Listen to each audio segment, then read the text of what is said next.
Have you ever wondered कि जब हम किसी ऐप पर कुछ रिक्वेस्ट करते हैं तो वो रिक्वेस्ट सर्वर तक कैसे जाती है?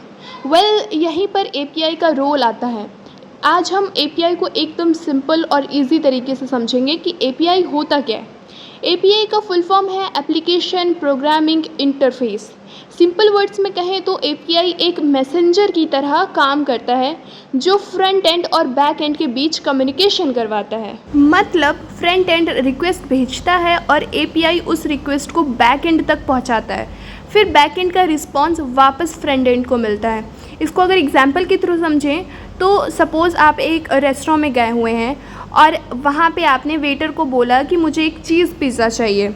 अब कस्टमर आप हैं, यानी कि आप फ्रंट एंड है, वेटर एपीआई है और किचन बैक एंड या सर्वर कह सकते हैं। अब आप डायरेक्टली किचन में जाकर ऑर्डर तो नहीं देंगे, आप वेटर को बुलाएंगे, वेटर ऑर्डर लेगा आपका और वो सर्वर तक आपकी रिक्वेस्ट पहुंचाएगा और सर्वर पर आपका दिया हुआ टास्क परफॉर्म होगा, यानी कि आपके लिए पिज़्ज़ा बनेगा।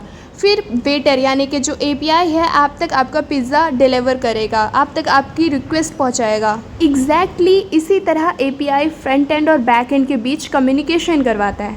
अब एपीआई काम कैसे करता है? सपोज़ तुम एक शॉपिंग ऐप पर प्रोडक्ट्स देख रहे हो, फ्रंट एंड एपीआई को रिक्वेस्ट भेजता है कि मुझे प्रोडक्ट्स की लिस्ट चाहिए।